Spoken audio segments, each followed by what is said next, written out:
सुरक्षित है, व्यवस्थित है। यहाँ पर हमारे सांसद और विधायक हमारे साथ में बैठे हैं, लेकिन जब हमारे पुरखे यहाँ पर बैठे थे तब गोली और बंदूक और बारूद का हुआ करती थी साथियों। वो संघर्ष देखिए, ये मूवमेंट है जो आदिवासी परिवार ने आपको तैयार करके दिया है। हर एक युवा में वो जोश होना चाहिए कि चाहे बंदूक हो चाहे तलवारें हो, हमको हमारे मिशन को घर घर तक लेके जाना है साथियों। ये हमको यहाँ से प्रण लेके जाना पड़ेगा साथियों, नहीं तो मैं यहाँ की सरकार और मध्य प्रदेश की सरकार से कहना चाहता हूँ कि हमारे गांव में एक आकड़ हुआ करती है और काकड़ पे एक पागल हुआ करती है। पागल का मतलब समझते हो? अगर हमारे खेत में जंगली जानवर या ऐसे कुछ घुसते हैं तो उसकी फसल की सुरक्षा के लिए हम क्या करते हैं? पागल लगा देते हैं। तो ये गूंगी बिहारी अगर सरकार नहीं सुनती हमारी बात तो हम हमारी 5वीं अनुसूचित क्षेत्र में पागल लगा देंगे, उस पागल बिल्ले को किसी को भी घुसने नहीं देंगे साहब। ये मेरा वादा है।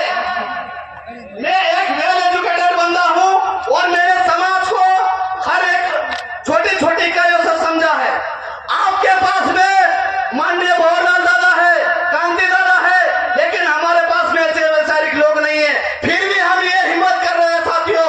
आपके साथ में तो विधायक भी बैठे हैं, सांसद भी बैठे हैं, तो आपको कितनी ताकत से काम करना चाहिए साथियों। ये जुनून हमको यहाँ पर जिंदा करना पड़ेगा साथियों। सिर्फ बात यहाँ पर हम फेंकने नहीं आए हैं, हल्का सा हमने प्रयास किया है तो 50 से ज्यादा हमने तहसीलों और जिलों में हमने साथियों ज्ञापन दिया है। एक छोटा सा हमने प्रयास किया साथियों, क्योंकि आज जिम्मेदारी मिली है साथियों, जिम्मेदारी मिली है। जिम्मेदारी को निभाने का हमारे में जोश है और जुनून है। और इसी के साथ में मैं मेरी वाणी को विराम देना चाहूंगा और आदिवासी परिवार से यही निवेदन करूंगा कि हमारे जैसे जो युवा है, जो बेरोजगार युवा है, जो समाज में काम करना चाहते हैं, उन युवाओं को फ्रंट पे लाइए, उनको केडर में बिठाइए और मार्गदर्शन करिए। आपका आशीर्वाद जोहार। प्रदेश तो बनना ही चाहिए, क्योंकि हमारे यहाँ पे बहुत दादा बैठे हैं, कांतिलाल दादा बैठे हैं, हमारे रोज साहब बैठे हैं। कहीं हमें ना भूल जाए, क्योंकि हम महाराष्ट्र के एकदम करम सागर पे रहते हैं। तो हमारी भी इच्छा है कहीं ना कहीं आप लोग हमें वहाँ छोड़े ना। हम भी बहुत परेशान हैं, क्योंकि अंग्रेजों के समय से हमारे बीच फूट पाड़ी गई है, हमारे लिए अलग अलग प्रदेश बनाए गए और हमारा आर्थिक, सामाजिक और शैक्षणिक शोषण करते आ रहे हैं। हमारे पुरखों ने अंग्रेजों को तो भगाया है, लेकिन उनकी जो नाजायज औलाद है वो आज भी हमारे आदिवासी समाज का शोषण कर रही है। तो ऐसे नाजायज औलादों को अगर हमें जवाब देना है, हमारे आदिवासी समाज को आर्थिक, सामाजिक और शैक्षणिक रूप से सक्षम बनाना है, तो भील प्रदेश बननी ही चाहिए। और एक मैं दूसरी बात बोलना चाहता हूँ, हमारे जो गोविंदगिरी महाराज ने 1913 में एक चिंगारी लगाई थी भील प्रदेश की, वो बांसवाड़ा होकर डूंगरपुर होकर हमारे दादरा नगर हवेली तक पहुंची है। दादरा नगर हवेली से हम इसको गोवा तक पहुंचाएंगे और सभी भारत देश के आदिवासियों को इस भील प्रदेश मोर्चा के साथ जोड़ेंगे और भील प्रदेश हम बना के रहेंगे। इसके साथ मैं मेरे वाणी को यही विराम देना चाहता हूं, क्योंकि बड़े बड़े वक्ता यहाँ पे बैठे हैं, मुझे बोलने के लिए इस मंच पे मौका दिया, उसके लिए मैं इस भील प्रदेश की जनता का बहुत बहुत शुक्रिया और धन्यवाद करता हूँ। जय जोहार, जय आदिवासी, जय भील प्रदेश। धन्यवाद।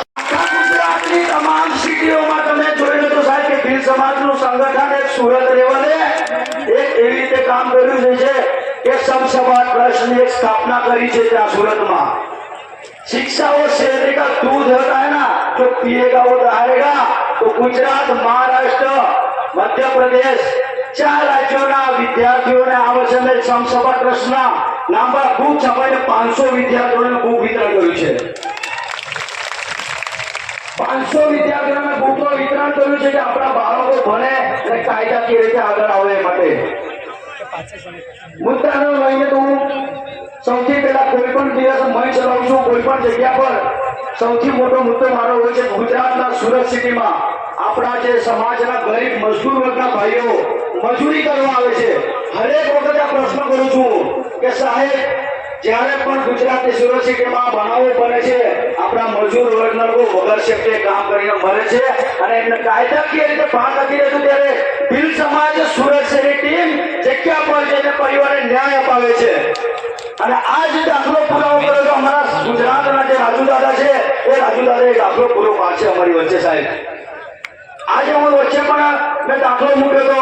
આજે 2 મહિનાની વાત છે કે સુરતમાં 35 આપણા ભાઈ બહેનો મજદૂર આપણી વચ્ચેથી મરી ગયા છે. 2 જ મહિનાનો દાખલો છે. ગયા વખતે પણ મેં પોસ્ટ મૂકી હતી અને કીધું હતું આપણા ગરડુમાં કે 2 મહિનાની અંદર 40 મજૂર આપણા મર્યા હતા. એ જ રીતે ગુજરાતના સુરત સિટીમાં આ 2 મહિનાની અંદર આપણા 35 મજદૂર ભાઈઓ બહેનો આપણી વચ્ચેથી નથી રહ્યા. નાના નાના બાળકો પણ નથી રહ્યા. એના માટે